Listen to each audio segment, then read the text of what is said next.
그자. 그러면은 지능혁명이 어떻게 시작되는 걸 보죠. 4차 산업혁명은 생명의 자기 조직화와 동일한 과정을 거치고 있다.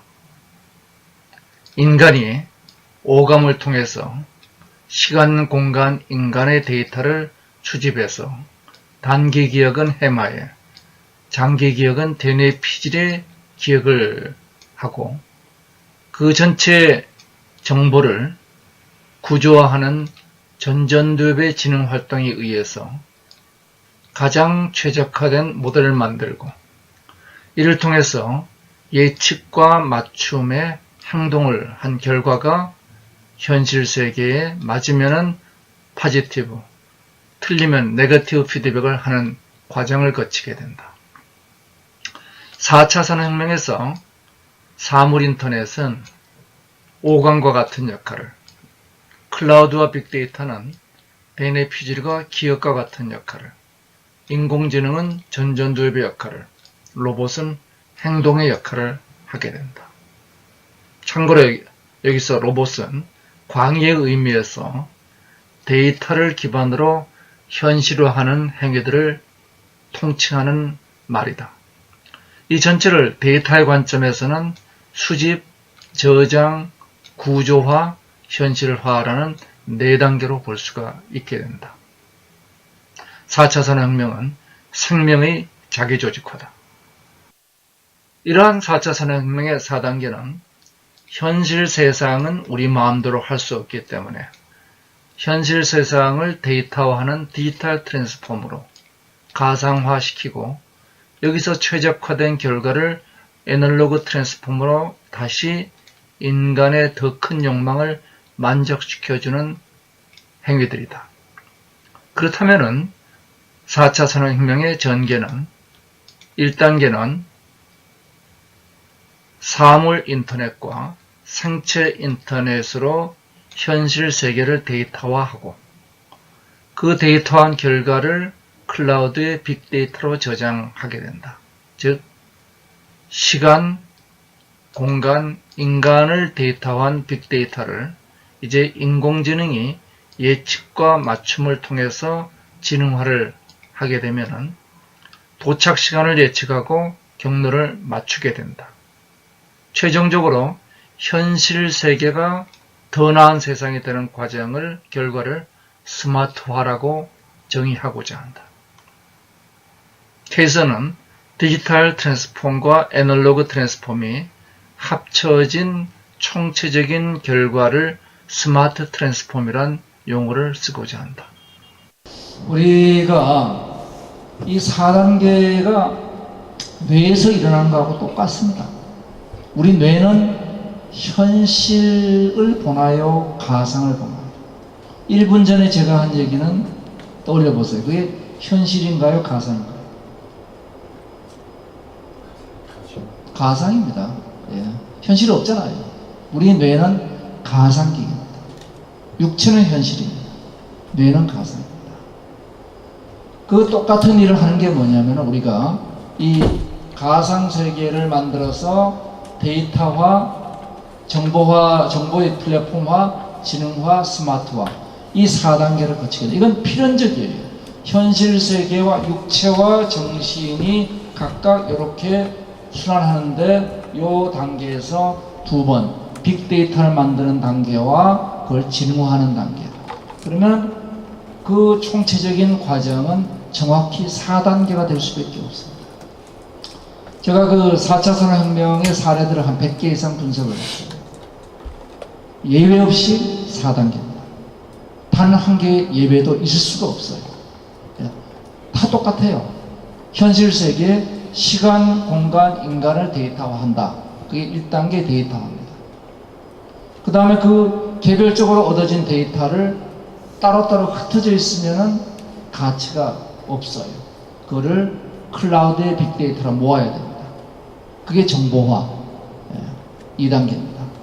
그 다음에 그 데이터를 이용해서 우리 전전두엽이 분석하듯이 인공지능이 분석해서 미래를 예측하고 개별적 맞춰줘요.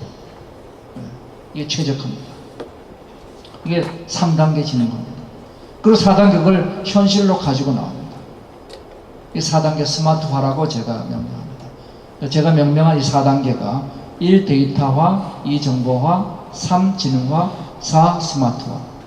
이 과정으로 다 일어나게 되어 있어요. 그러니까 우리가 해야 될 일도 이러한 과정입니다. 스마트 팩토리를 한다. 1단계는 공장의 데이터를 모으는 일입니다. 2단계는 그걸 클라우드의 빅데이터로 만드는 일이에요. 3단계는 그걸 인공지능으로 분석하는 일이고 4단계는 다시 그것을 우리가 엣지단에 적용해가지고 공장의 현장을 최적화시키는 겁니다. 그래서 그 제조업과 서비스 두 개의 사례만 제가 보도록 하겠습니다. 자, 여기에 대한 질문이나 의견이 있습니다. 네. 실질적으로 우리도 가상 현실에 사는지 가상에 사는지는 이게 하루만 지나면 가상 세월에 살았던 거 아니겠습니까? 그렇죠. 네. 그러니까 지금 우리가 이 시점이 아니고 1초 전만 보더라도 그거는 현실에 존재하지 않아요. 그건 가상입니다. 그래서 좀 소름이 끼치는 게 앞으로 이제 우리가 가상, 현실인지 가상인지가 구분이 안 될 정도의 발전이 된다면 사람은 과연 어떻게 봐야 될까? 철학적 질문이 되는 거죠. 철학적 질문이 됩니다.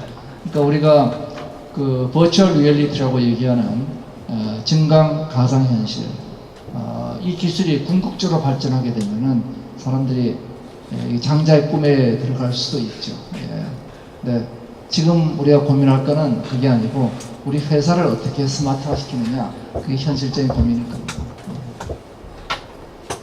우리 당장 해야 될 첫 번째 일은 뭘까요? 우리 모두가 해야 될 첫 번째 일. 데이터입니다. 우리 회사에 있는 데이터를 소중히 여기자. 일단 우리 회사에 있는 데이터를 다 모으자. 우리 회사의 데이터가 얼마나 많아요? 우선 생산 데이터 있을 거 아니에요. 생산을 하지 않은 분들도 판매 데이터는 있을 거 아니에요. 고객 데이터도 있을 거고. 그리고 품질 데이터도 있을 거고. 그러니까 지금 우리가 갖고 있는 데이터를 제대로 정리하는 게 제일 첫 번째 업무입니다. 그 데이터를 바탕으로 그 다음에 그것을 이제 보완해 나가는 일들이 필요하죠. 그렇지만 이제 반드시 데이터를 모으자. 그리고 데이터도 가능한 상관관계가 있게 모으자는 거예요. 예를 들어서 원격 서비스 센터에서 녹음한 데이터를 다 모았어요. 근데 녹음한 데이터 다 모았는데 뭐가 빠져 있느냐? 그러한 서비스 콜이 왔을 때 오퍼레이터가 어떤 키보드를 누르고 어떤 작동을 했는가 그게 사실은 기록되어 있어야지 의미 있는 데이터가 됩니다. 서비스 콜만 받았다 이런 질문이 있었다 그걸 가지고 안 되죠. 그래가지고 어떤 리액션을 했더니 그 소비자의 반응이 어떻게 하다 요까지가 있어야 됩니다. 그래서 첫 번째가 데이터 모으기가 첫 번째. 뭐 뒤에서 우리가 인공지능에서 얘기하겠지만 이 전체 4단계에서 기업의 가장 중요한 자산이 만들어지는 단계는 어디냐? 데이터화입니다. 정보화나 지능화는요, 그것은 플랫폼에서 제공합니다. 그거는 거의 차별화되지 않아요. 그건 필요할 때 쓸 수 있습니다. 전문가 모시면 돼요. 윤태성 교수님한테 어찌 하오리까 그러면은 길을 알려줄 겁니다. 그렇지만 윤 교수님 보고 데이터를 모아달라고 할 수는 없어요. 그렇잖아요. 그래서 일단 데이터 모으는 게 첫 번째다. 그 다음에 스마트화로 가는 데서는 내가 무엇을 고쳐야 될 것이냐. 에지이즈가 데이터화라면은 투비가 스마트화입니다. 그래서 에지이즈와 투비는 기업인들의 역할.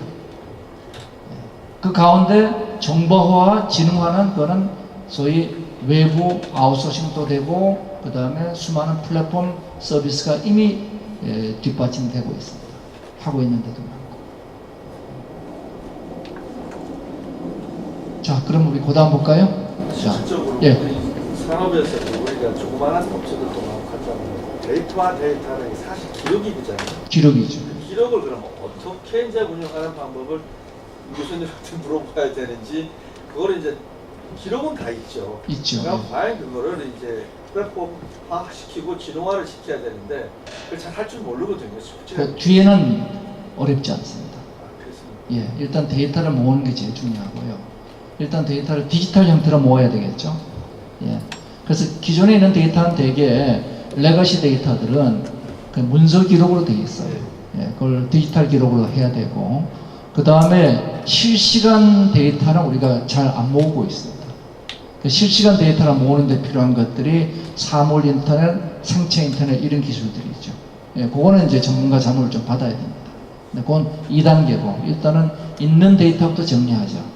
그 다음에 우리가 2B 모델로 갈 때, 에지지에서 이제 데이터를 정리하고, 2B로 갈 때 거기 빠져있는 것들이 뭔가 보면은, 요런 데이터들이 있어야 되겠다. 그러면 그거를 모으기 위한 투자를 해야 됩니다.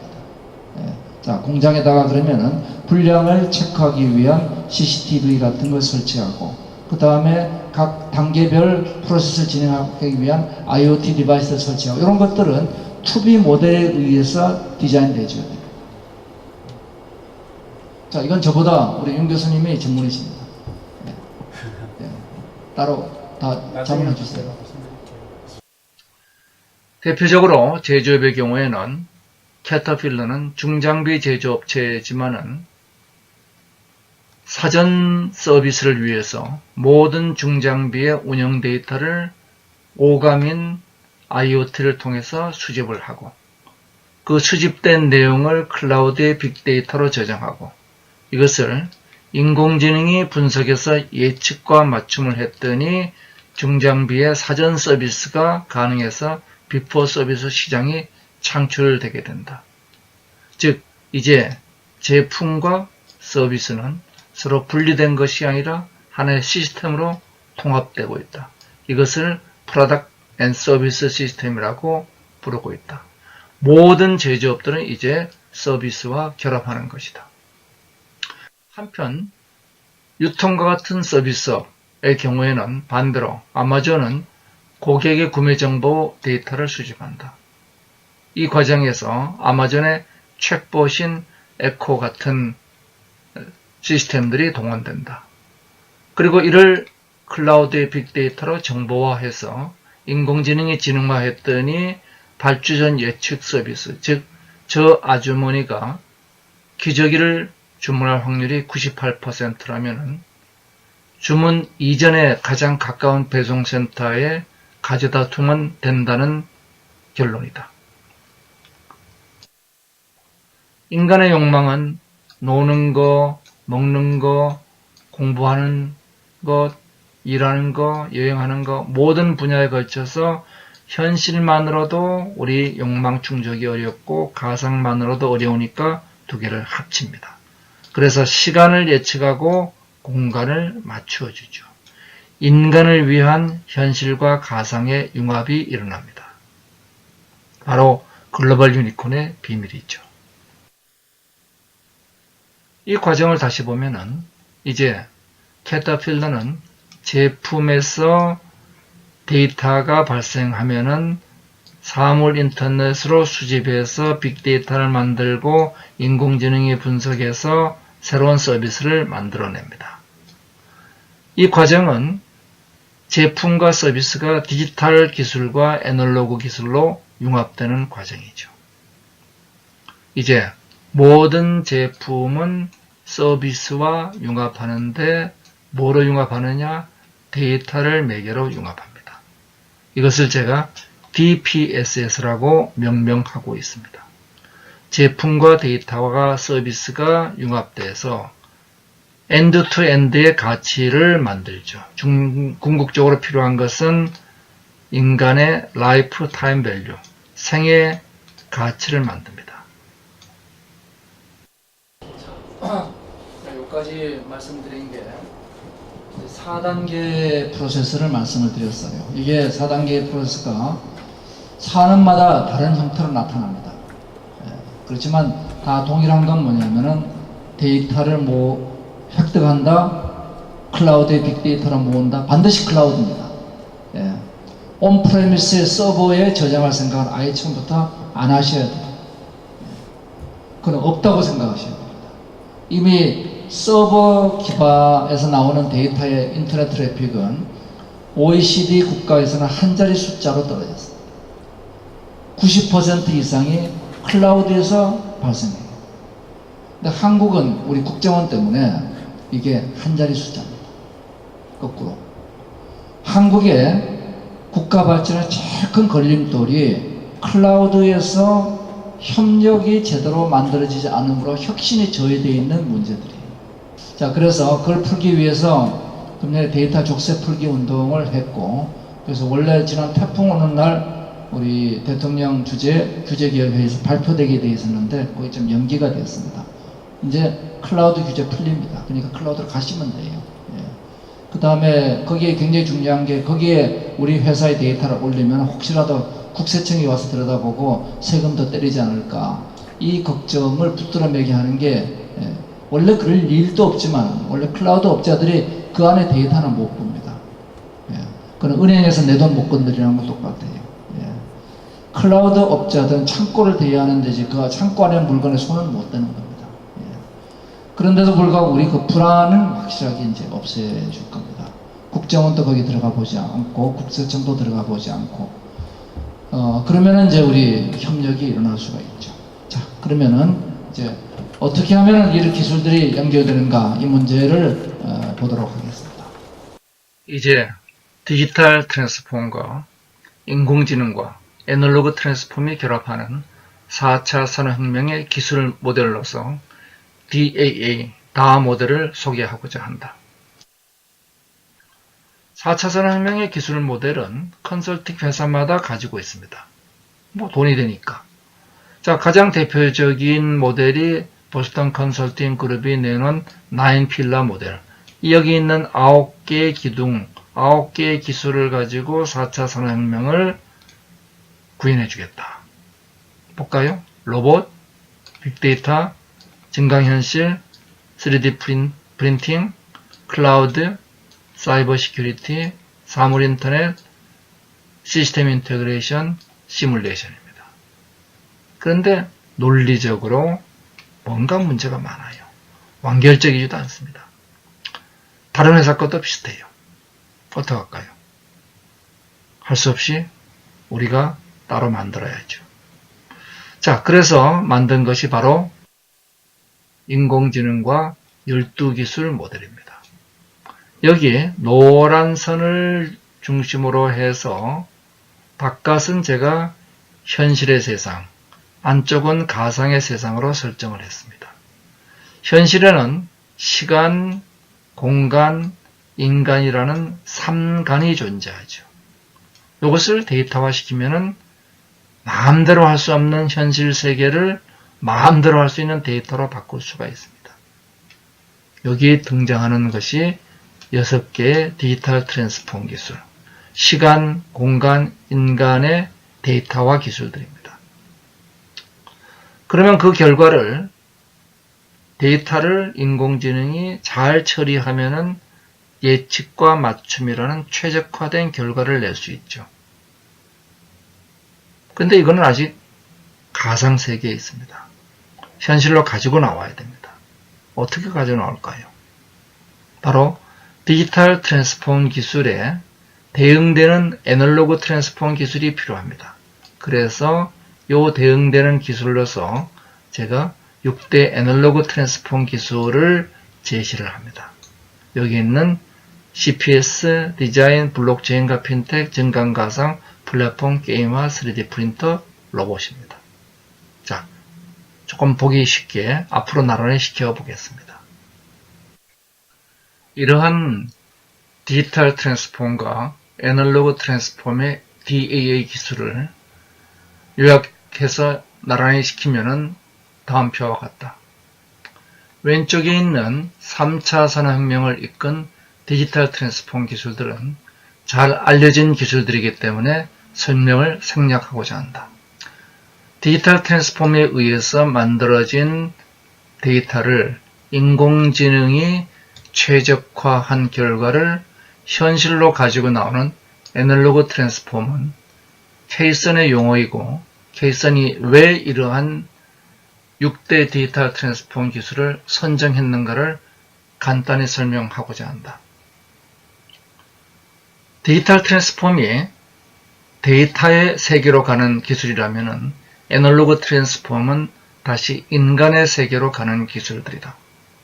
즉, 인간의 욕망을 구현하는 것이 목적이다. 현실과 가상을 넘나드는, 즉 CPS, 사이버 피지컬 시스템에 기반해서 인간의 욕망을 디자인하는 것이 CPS 디자인. 디자인된 욕망에 육체적, 물리적, 공간의 욕망을 충족하는 것이 3D 프린터와 로봇. 정신적, 인지적, 시간의 욕망을 충족하는 것이 증강 가상 현실이다. 즉, CPS 디자인과 3D 프린터 로봇 증강 가상 현실이면은 인간의 욕망을 충족할 수 있게 된다. 그러나 이러한 욕망을 거래를 해야 되는 욕망의 거래와 신뢰 기술, 블록체인과 핀텍이 등장하고, 이어서 욕망의 지속 가능한 동기부여를 위한 게임화 기술이 요구된다. 마지막으로 욕망을 공유하고 저비용화하는 플랫폼화 기술이 마지막 6대 애널로그 트랜스폼을 장식하게 된다. 요 그림하고 요 앞에 있는 두 장의 그림이 기술을 이해하는 기술융합의 그림이 됩니다. 우선 오늘 주제가 이제 기술 대융합이잖아요. 그러면은 개별 기술을 각각 따로 보는 게 아니라, 제가 저 중요한 이해는 우리 뇌와 마찬가지로 오감을 인지하는 기술, 사물 인터넷과 생체 인터넷, 그리고 이것이 클라우드의 빅데이터로 만드는 우리 인간의 기억과 같은 기술, 클라우드와 빅데이터, 그리고 그걸 지능화시키는 인공지능, 그걸 현실로 가져 나오는 애널로그 트랜스폼 기술들. 이렇게 우리가 각각의 역할들을 이해하는 게 제일 중요합니다. 이건 자동차에 바퀴가 하는 역할은 뭐고, 엔진이 하는 역할은, 자동차란 욕망의 도구의 관점에서 문제를 보는 게 필요하다는 겁니다. 부분으로 따로따로 보면은 우리가 전체 구조를 모르게 됩니다. 자, 그 다음에 이러한 그 기술들이 어떻게 구성되느냐에 대해서 지금까지 마땅한 모델이 없어요. 그래서 제가 만든 모델이 바로 여기 있는 디지털 트랜스폼이 현실을 가상세계로, 그 다음에 가상세계를 최적화한 것을 애널로그 트랜스폼이 현실로 가지고 나온다. 요 왼쪽에 있는 것들은 그냥 제가 재정리만 한 겁니다. 디지털 트랜스폼 기술 6개는 시간, 공간, 인간의 요소와 관계입니다.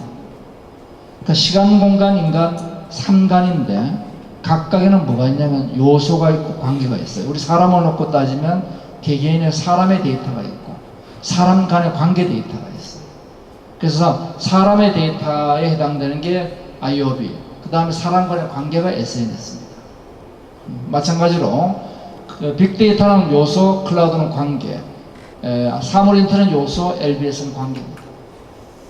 그러니까 전부 다 시간, 공간, 인간의 요소와 관계, 그러면 정확히 6개입니다. 우리가 스마트 팩토리를 하든 스마트 모빌리티를 하든 뭘 하든 간에 데이터화 과정에 들어가는 기술은 이 6개입니다. 이 6개 기술을 필요에 따라서 어떻게 조합하느냐가 이제 우리가 활용할 것들이죠. 그러니까 이거 활용하는 단계에서 하나하나를 다 우리가 공부해서 한다, 그건 아니죠. 뭐 사물 인터넷을 우리가 활용하겠다 그러면 사물 인터넷 전문가한테 위탁을 해야 됩니다. 아니면 우리 직원이 열심히 공부해서 하든지. 그렇지만 사장님들이 알아야 될 것은 내가 지금 이 단계에서 어떤 목적 하에서 기술들이 융합된다, 이거는 명확히 알고 있어야 됩니다. 자, 리퀘어먼트를 줄 수 있어야 됩니다. 그 다음에 여기 있는 6개는 애널로그 트랜스폼이라는 용어는 원래 없어요. 그러니까 제가 저 용어를 만들면서 이제 가상이라는 기술의 세계에서 인간의 세계, 현실의 세계가 나오는 겁니다. 그러면 욕망을 디자인하라, 그 욕망 중에 정신적 욕망, 육체적 욕망 두 개를 나눈 거고, 그 다음에 그거를 거래하라, 신뢰의 기술, 그 다음에 욕망을 지속해라. 아무리 욕망을 잘 설계해도 사람들이 안 해요. 4차 산업혁명의 성공적인 기업을 보면은 예외 없이 뭘 잘하느냐 하면은 CPS 디자인과 게임화를 잘해요. 그래서 게임화는 인간의 욕망을 지속적으로 동기부여시켜주는 거예요. 핏빛이라든지 카나카 되면은 게임화가 똑같아요. 그래서 지금 4차 산업혁명의 현실과 가상 융합에서는 동기부여시키는 게 단 것도 안 먹히고 채찍도 안 먹힙니다. 네, 재미가 들어가요. 이제는 재미가 없이 직원들한테 너 온라인 교육 받아. 그러면 직원들은 저기 틀어놓고 나서 유튜브 보지 않고 뭘 보고 있느냐? 애니팡을 합니다. 교육은 되게 재미가 없어요. 그러니까 그걸 성공적으로 만들어낸 칸 아카데미는 그거를 게임같이 만들어버렸어요. 그래서 앞으로 우리 성공 요소는 게임이 굉장히 중요합니다. 앞으로 미래의 조직은 기본적으로 자율입니다. 독일의 아르바이트 4.0이 얘기한 좋은 노동은 뭐냐? 자율적 노동. 타율적 노동이 아니에요.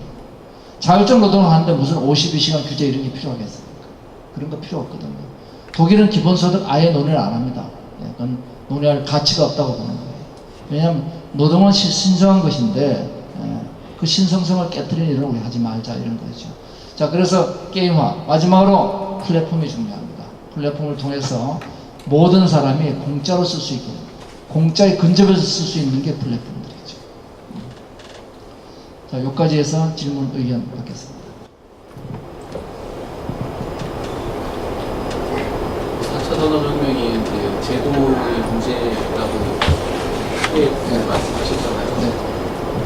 그런 것들이 이제 사실 뭐 제도 우리나라 규제 이런 거 풀기 위한 다양한 이제 뭐 설문조사도 하고 그러는데 실제 큰 그림에서 이 제도 같은 거를 터치를 안 하는 느낌이거든요. 교수님이 보시기에 작년에 제가 이제 중국에 전시회 나가서 중국이 이제 실제 우리나라 IT가 굉장히 앞서 있다는 거를 굉장히 느끼고 왔어요. 예를 들어서 큰 쇼핑몰 같은 데에서 내 위치 같은 걸 실시간으로 확인하고 거기에서 정보를 주는 그런 신뢰치기 같은 것들이 그냥 일상화되어 있고 우리나라가 아직까지 그런 걸 이제 시작하는 느낌인데 큰 규제 같은 거를 지금 터치를 안 하고 있는 느낌이거든요. 교수님이 보시기에는 이제 실제 그런 건지. 맞습니다. 예, 지금 말씀하신 것처럼 한국이 중국보다 뭐 핀텍, 사물인터넷, 웨어러블, 드론, 자율차 다 뒤졌어요. 그게 기술 요소보다는 제도 요소가 큽니다. 그래서 어느 시점에서 우리나라도 그런 걸 좀 풀릴 것 같은 건지. 우리가 이제 노력을 해야 됩니다. 자, 제가 제도 개혁을 위해서 참 많은 시간을 투입하고 있는데, 제가 현장에서 느끼는 제일 큰 애로사항은 이거예요. 다들 누군가 농사를 짓고 그 다음에 그걸 가지고 떡을 만들어 주기를 바래요. 근데 본인이 움직이지는 않습니다. 실제 우버 같은 경우가 아까 이제 말씀을 하셨죠. 예, 바로 그 문제인데요. 예. 그런 게 다들 이제 해야 될 거라고 불편함을 호소해요. 그렇지만 그 문제를 고치기 위해서 실제 행동하는 사람은 거의 없어요. 안 해요. 안 하는 이유가, 자, 기업인들은 후환이 두려워서 얘기를 뭐 이런 자리에서 하지만 정말 필요한 자리에 가서 얘기를 못 합니다. 기업인이 아닌 사람은 문제를 몰라서 못 해요. 그래서 한국은 이해관계자들은 후환이 두려워서 얘기를 못 하고 이해관계가 없는 사람 몰라서 못 해요. 정말 중요한 거는 인류 국가로 가는 길에 가장 중요한 것은 뭐냐 그러면은 부당한 문제에 대해서 사람들이 나서는 게 필요합니다. 다산 정약용 선생이 한 얘기가 그거예요. 세상이 부조리하게 되는 이유는 우리 국민들이 일신상의 편익을 위해 가지고 할 말을 하지 않기 때문이다. 그래서 제가 옛날 한민관에 있을 때 했던 첫 번째 일이 국민들이 얘기를 할 때 내가 한 얘기로부터 불이익을 받지 않게끔 하는 게 제일 첫 번째다. 그게 비보복 원칙입니다. 예. 그 다음에 모든 기업인들이 얘기에 동참하고 나서줘야 돼요. 예를 들어서 지금 크게 봐서 이렇습니다. 규제 문제는 미국, 영국, 중국 같은 나라는 네거티브 규제 국가예요. 네거티브 규제 국가는 하지 말라고 되어 있는 것 빼놓고 할 수가 있는 국가입니다. 한국은 파지티브 규제 국가입니다. 그래서 하라고 돼 있는 것 빼놓고는 하면 안 되는 국가예요. 그 차이가 뭐냐면은 4차 산업혁명의 다양한 융합에서 뒤처지고 있는 거예요. 그러면 같은 대륙법 국가인 일본은 어떤가? 일본의 유연성은 어떻습니까? 한국과 비교가 돼요? 일본도 규제가 심하다고 해서 수상직할로 해서 규제 개혁 위원회도 많이 하고 합니다. 근데 거기서 제가 한 가지 질문이 있는데요. 그 규제를 이야기할 때 그 기업인은 알지만 말을 안 한다고 했기 때문에 기업이 당사자를 제외한 일반적인 사람들은 무슨 규제가 왜 있는지를 잘 모르지 않습니까? 그렇죠. 예. 그럼 신문을 봤을 때 규제를 없애야 된다고 말을 하면은 총론으로는 뭐 없애야 되는 것보다 생각 안 하지만 이 규제가 왜 있는지 왜 없애자고 하는지에 대한 그 이론에 대해서는 알 수가 없어요.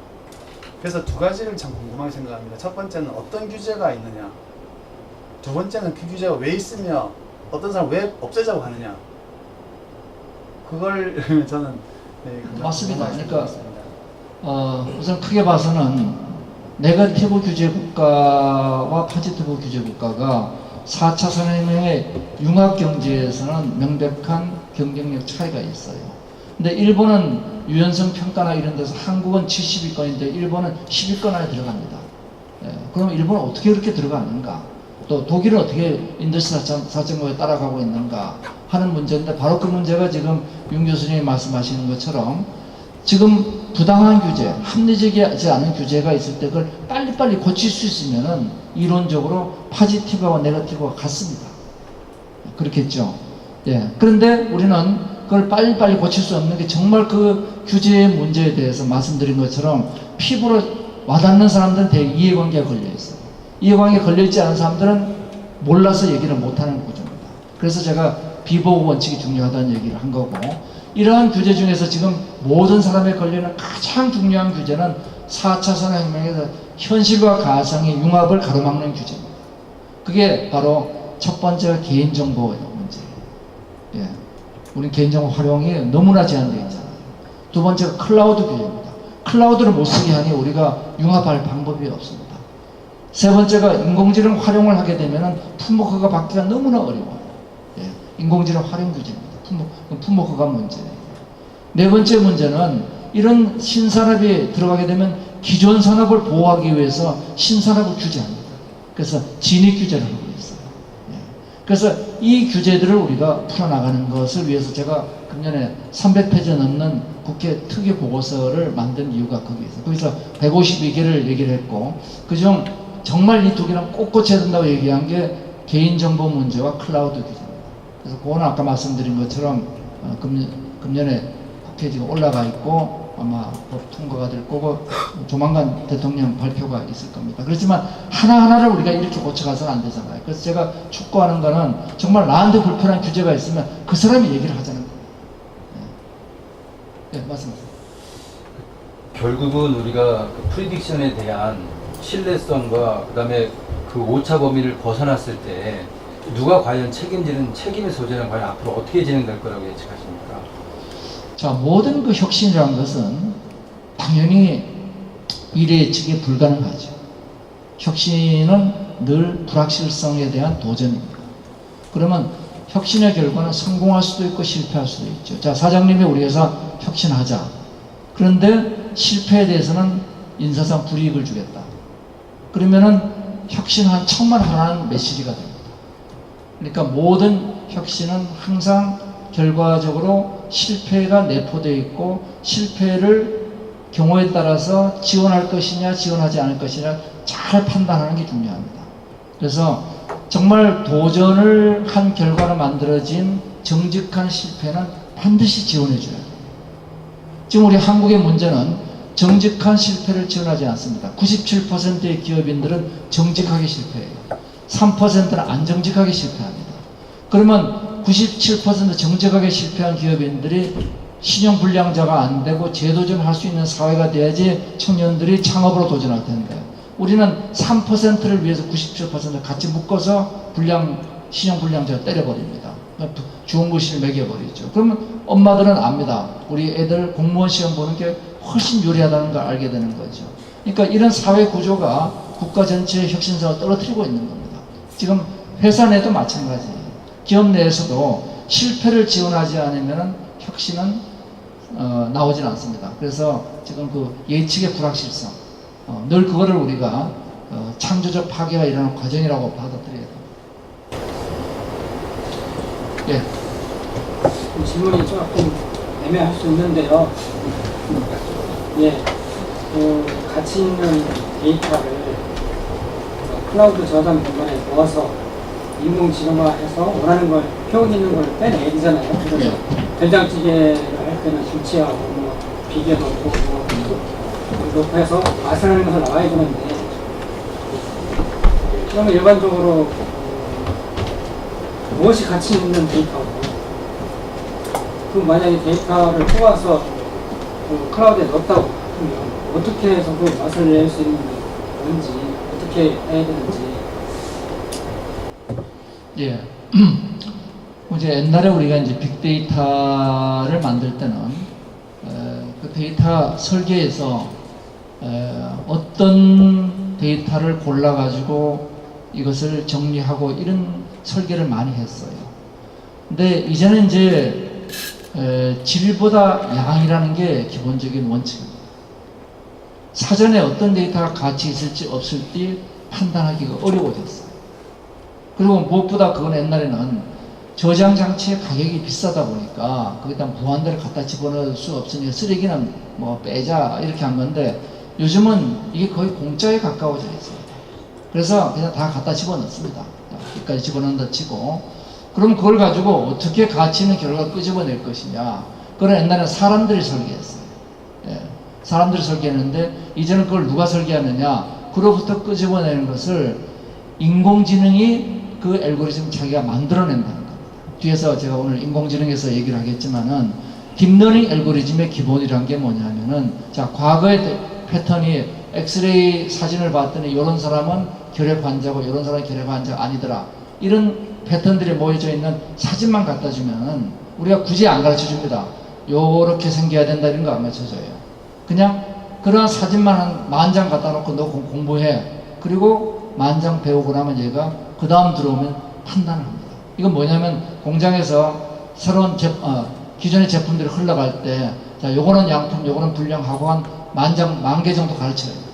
뭐 아주 패턴이 작을 때는 1,000개만 가르쳐야 됩니다. 예. 뭘 가르치냐면 양품 불량만 가르치는 거예요. 이렇게 생긴 건 양품, 이렇게, 이것도 안 가르치는 겁니다. 그러면 그 다음에 자기가 그걸 찾아내요. 이게 이제 기본적으로 현재 딥러닝 알고리즘이 가져가는 겁니다. 그래서 이제는 데이터는 최대한 많이 모은다. 그 다음에 그 알고리즘을 만들어내는 건 인간이 하는 게 아니다.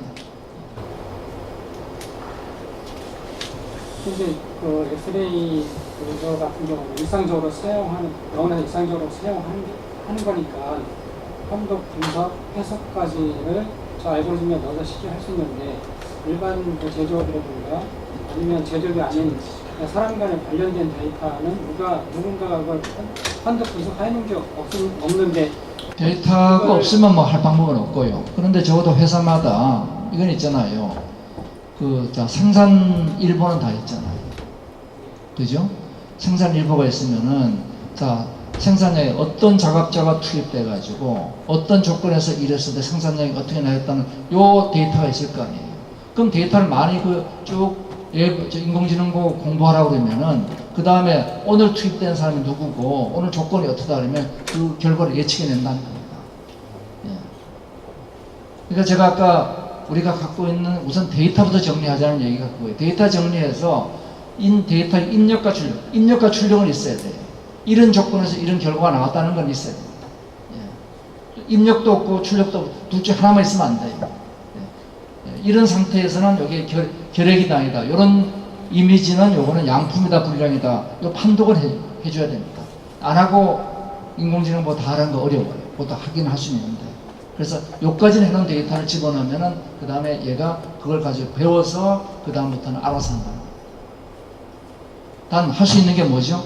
반복되는 데이터가 있는 겁니다. 반복되는 데이터가 없는 건 누가 해요? 그건 사람이 합니다. 예, 그건 사람이 합니다.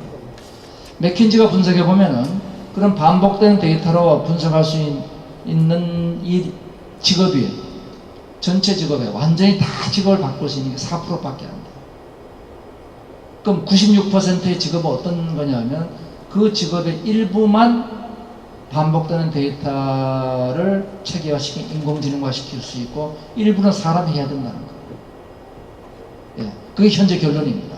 96%의 현재 직업은 당연히 100% 인공지능으로 넘어갈 수가 없어요. 예.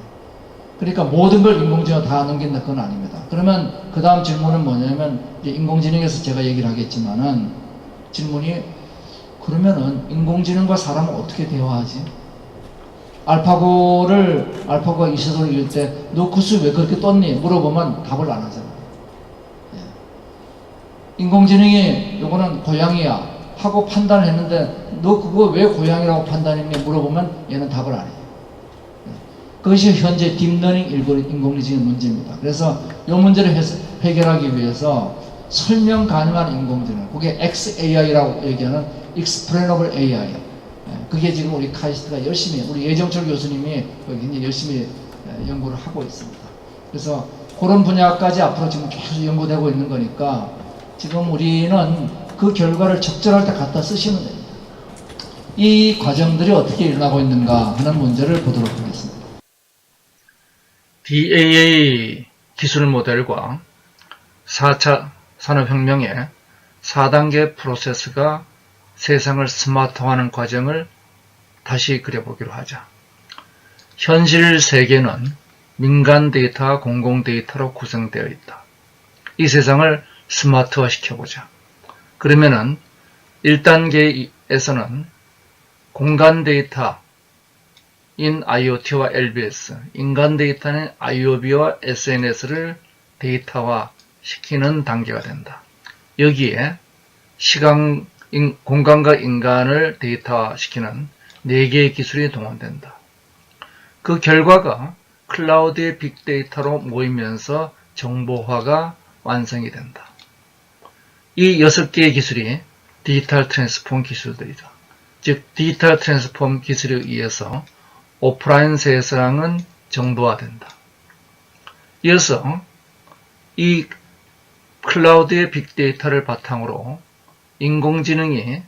인공지능과 기계지능을 통합하여 지능화를 하게 되면은 그 결과를 현실 세계로 가져오는 스마트화 기술이 동원되게 된다. 이 스마트화 기술은 기본적으로 인간의 욕망을 구현하는 기술들이다. 이 단계에서는 수많은 기업들이 롱테일 기업과 거대 플랫폼 기업들이 참여하게 된다. 자, 요 그림에서 요 가운데는 가상세계입니다. 위아래는 현실의 세계죠. 단 차이가 스마트하지 않은 현실 세계가 가상화 과정을 거쳐가지고 스마트한 현실 세계로 바뀌는 게 4차 산업혁명이다. 자, 이렇게 이제 우리가 문제를 보면은 이 과정에서 요 가운데 데이터가 모여서 지능화가 이루어지는 요 가운데는 거대한 플랫폼 데이터의 호수가 됩니다. 클라우드에 있는 거대 플랫폼들이에요. 이 가운데는 어차피 융합의 거대 세계가 될 수밖에 없습니다. 그래서 요 올라가는 과정, 현실 세계가 데이터의 호수로 흘러들어가는 과정은 컨버전스입니다. 그래서 4차 산업혁명을 우리가 컨버전스라고 이해한다면 절반만 이해한 거예요. 왜냐? 이 가상화되는 과정은 다 융합되는 현실의 엣지 세상에서 클라우드로 갈 때는 컨버전스 될 수밖에 없습니다. 그런데 여기서 다시 현실로 나오는 과정은 다이버전스 과정입니다. 그래서 우리 개별 자동차의 위치가 전부 다 T맵에 올라갈 때, 내비게이터 올라갈 때 이거는 컨버전스 과정이에요. 그래서 자동차를 전부 다 위치를 모아봐야지 어느 길이 막히고 안 막히는 걸 알 수가 있죠. 그걸 몇 대만 모아가지고 모릅니다. 거의 대부분의 자동차 위치를 모아봐야지 알 수 있는 거거든요. 자, 그렇지만은 개별 운전자에게 너는 도착 시간이 언제고 어느 길이 제일 좋아? 이거는 개별 운전자에 따로따로 알려주는 겁니다. 그러니까 이거는 컨버전스가 아니에요. 그래서 가상세계에서 현실로 나올 때는 이건 다이버전스 과정입니다. 4차 산업혁명은 컨버전스와 다이버전스, 수렴과 융합과 발상이 동시에 일어나고 있습니다. 자, 요 전체 구조를 이해하는 게 제가 오늘 기술 대융합의 가장 중요한 그림은, 기술 융합의 그림은 요 그림입니다. 전체 기술들이 어떻게 상호작용하고 있는가, 그거를 보고 있는 거죠. 제가 말씀드린 것처럼 개별 기술들을 따로따로 접근해서 보면은 코끼리 다리를 만집니다. 이게 코끼리 전체를 보는 그림입니다. 이제는 온디맨드로 냉장고에서 식재료 꺼내서 요리하듯이 클라우드에서 데이터를 꺼내서 요리하면은 새로운 사업 모델들이 등장하죠.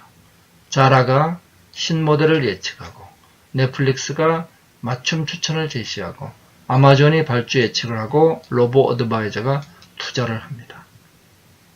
4차 산업혁명은 다음과 같이 진화하고 있다.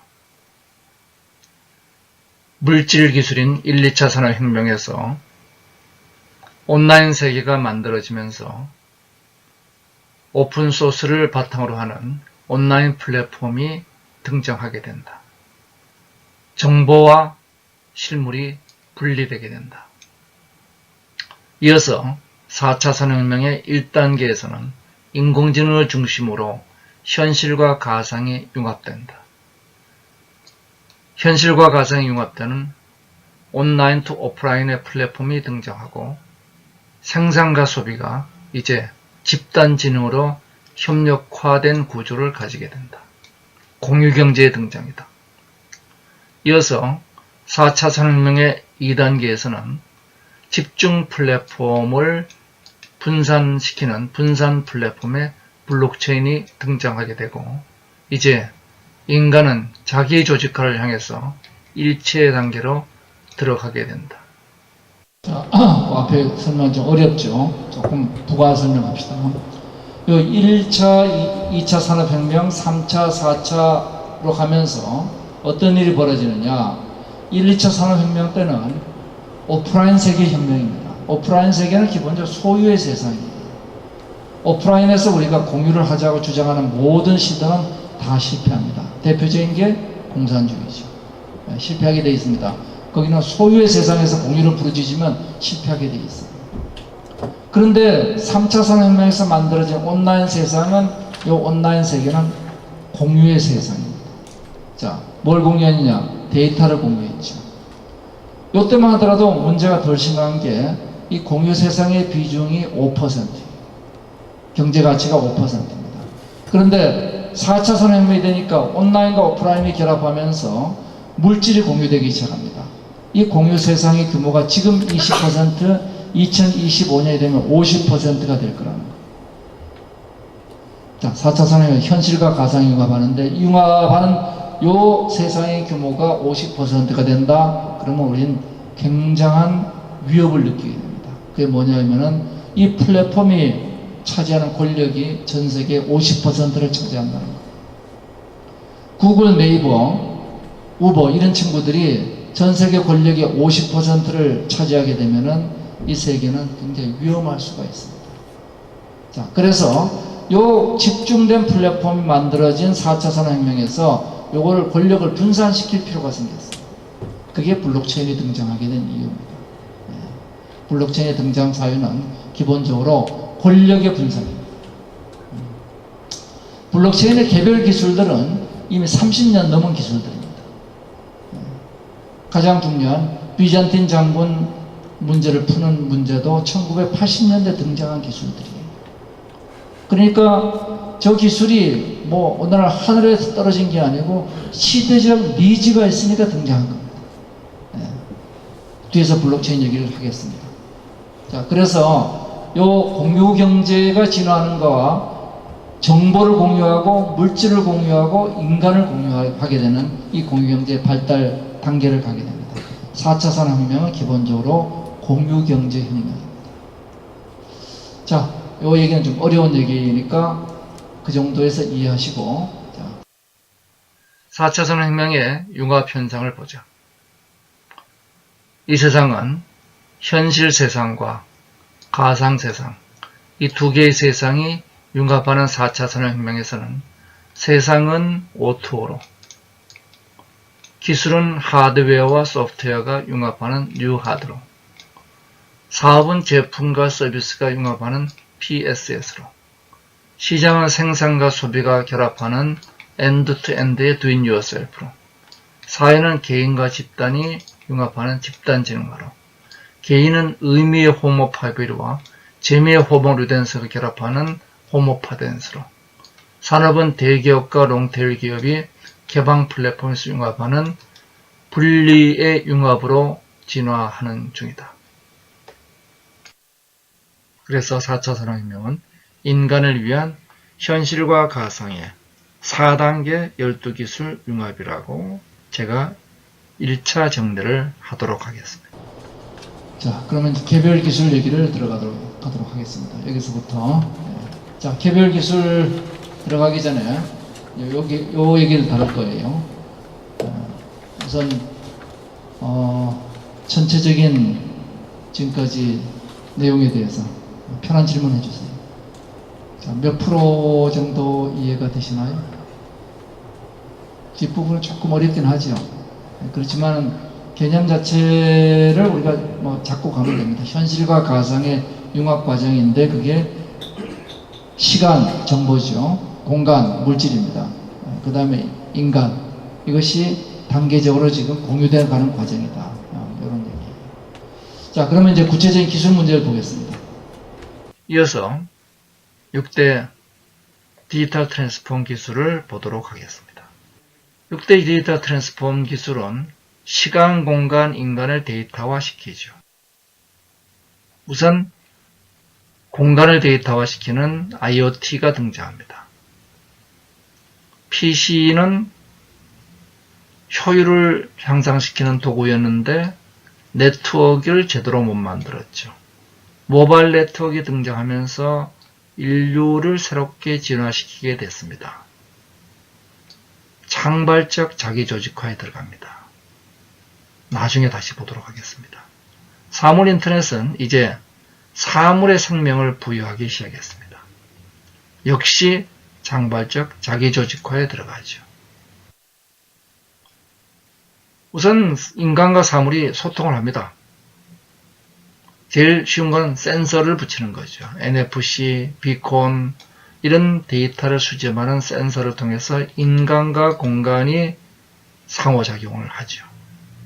그리고 두 번째는 사물에다가 지능을 이식합니다. 우리는 노래방 기억하기 싫으니까 또 내비게이터 길을 다 외우기 싫으니까 Embedded Intelligence, 배태지능을 만들죠. 그리고 이들 공간과 공간이 상호작용을 한 이후에 이들이 창발적으로 발전을 시작합니다. 그래서 네스트는 주인이 온도 조절하는 것을 3개월 배우면은 더 잘 온도 조절을 하게 되죠. 자, 스마트 스쿨은 이제 교실이 학생을 교육할 수 있게 되죠. 도시가 사물 인터넷으로 연결되기 시작합니다. 에너지가 연결되고 편의시설에 연결되고 보안치안, 교통, 재난 방지가 연결되죠.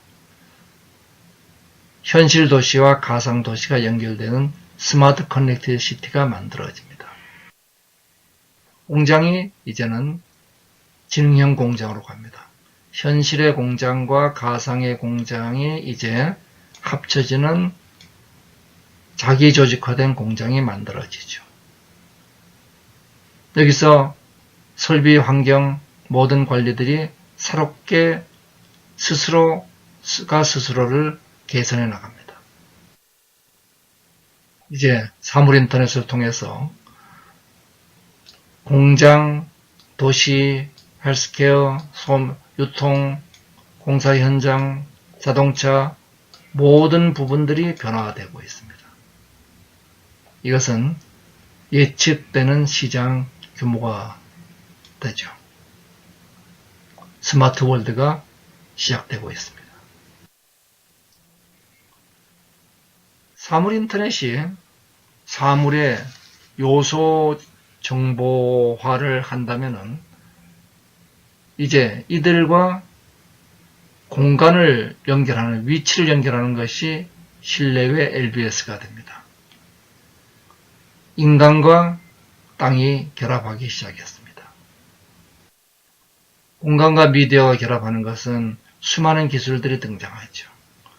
비콘, 음파, QR코드, 지오펜싱, 수많은 것들이 상황에 최적화된 인식을 하게 됩니다. 궁극적으로 공간과 인간을 융합하는 지구 2.0이 만들어지죠.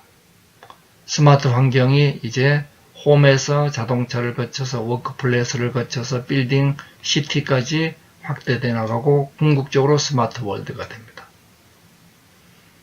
초연결과 지능화로 공간과 인간이 융합하는 미래사회, 누구나가 마법사가 되는 미래가 열리게 됩니다. 자, 첫 번째 디지털 트랜스폼 기술 중에서 공간을 데이터화하는 기술 두 가지입니다. IoT와 LBS. 거기에 대해서 말씀을 드렸어요. 우리 과거에 RFID라는 게 있었죠? 그 이전에 센서라는 말을 우리가 썼습니다. 유니버설 센서. 그럼 도대체 유니버설 센서하고 IoT하고 뭐가 다르죠? 일방적인 것과 지금 양쪽으로 통신할 수 있다. 소통할 수 있는 거죠. 그죠? 소통할 수 있다. 결국 소통은 뭘 위해서 하느냐? 데이터만 모아서 우리가 할 수 있는 게 수동적 효율을 올리는 것이 아니라 창발적 자기조직화란 말을 썼습니다. 그 데이터가 모여가지고 지능화가 되는 걸 얘기를 해요. 그래서 IoT의 제일 중요한 건 제가 그 데이터를 모아서 지능화시키는 겁니다. 그러니까 제가 네스트 예를 들었는데, 그래서 IoT는 IoT 단도로 보시면 안 돼요. IoT는 데이터를 모아서 그것이 정보화를 통해서 지능화를 통해서 바꾸는 이 과정의 일부분이다. 이렇게 IoT를 접근해 달라. 그리고 이 IoT와 공간의 관계를 우리가 디파인하는 것은 LBS고, LBS에 많은 기술이 있습니다. 실외 GPS도 있고, 실내 우리가 GPS도 있고, 말씀드린 대로 중국이 굉장히 잘하죠. 특히 중국 항저우 가면 정말 잘하고 있습니다. 그래서 요까지가 우선 공간 기술들입니다. 사물 인터넷에 대해서 정말 자세한 얘기를 아시고 싶으면은 그 관련되는 다른 강의들이 많이 있습니다. 뭐 질문 있으면 질문하시죠. 대체로 이 사물 인터넷은 우리가 익숙한 거니까 넘어가겠습니다. 자, 생체 인터넷을 보겠습니다. 한편 인간의 디지털 트랜스폼이 필요하죠. 사람의 모든 부분에 이제는 웨어러블 기기들이 데이터를 수집하기 시작합니다. 자, 그러면서 또한 단순한 수집이 아니라 현실의 나를 증강시켜 주죠. 모든 우리 삶이 온라인과 오프라인이 결합해서 최적화된 미래를 만들게 됩니다. 제가 평행인간이라고 이름을 붙이고 있습니다. 자, 스마트 디바이스하고 결합하면은 인간이 평범한 제가 슈퍼맨이 됩니다. 이러면서 스마트 디바이스는 생명의 일부가 되기 시작하죠. 우리는 이를 통해서 원격 의료, 알렉스, 휴이노, 우리 대한민국의 대표적인 웨어러블 회사들입니다. 세컨드 오피니언, 그리고 개도국, 이런 수많은 원격 의료 기술들이 등장하고 있죠. 한편 인간과 인간의 관계를 연결하는 것이 소셜 네트워크이죠. 수많은 소셜 네트워크들이 등장합니다. 그러면서 이제 인간은 집단 생명으로 새롭게 진화를 시작했습니다. 호모 모빌리언스. 스티브 존슨은 이머전스란 명제에서 다수가 단순하게 랜덤하게 상호작용을 하고 신호가 패턴화되고 상호교류가 이루어지면은 집단이 모여서 집단 생명으로 자기 조직화된다. 수많은 개체가 엄청난 상호작용을 하죠. 생체 인터넷과 SNS에 관한 얘기입니다. 그러니까 사람의 데이터를 어떻게 수집하느냐 하는 얘기입니다.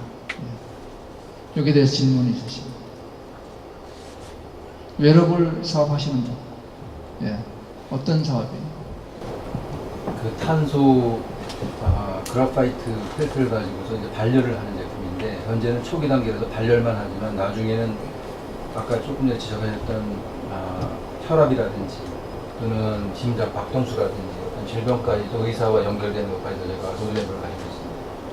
그러면 그 발열 온도는 측정을 해서 가능합니다. 그래서 계속 모으고 있고요. 예. 그러면 그 에너지는 어떻게 공급하세요? 배터리로 하고 있습니다. 일반 우리 저 스마트폰에 쓰는. 늘 보면은 이제 우리가 이제 모든 사업은 제품과 서비스가 융합하잖아요. 자, 뭘 통해서 융합하죠? 데이터를 통해서 융합하죠. 그럼 개개인이 그 장비를 어느 시간에 어떻게 썼는지 알 수 있나요?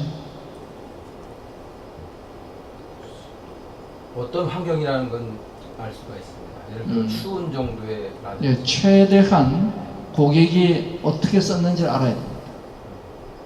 어떻게 썼는지, 얼마나 쓰고 있는지, 어떤 용도로 썼는지까지 알 수 있으면 제일 좋고, 그것이 뭐냐면 제품과 서비스가 융합되기 위한 고객 데이터거든요. 그 고객 데이터를 모으고 있는 게 기업의 자산입니다. 그래서 최대한 설계를 할 때 제가 요즘은 하스라고 얘기해요. 하드웨어, 소프트웨어가 AI, 인공지능 가지고 연결돼요. 그렇게 해야지 모든 기업이 소비자와 늘 연결되어 있습니다. 옛날에는 제품을 만들고 총판을 두기도 했어요. 총판을 두게 하면 어떻게 되느냐? 기업이 고객과 단절돼 버리죠.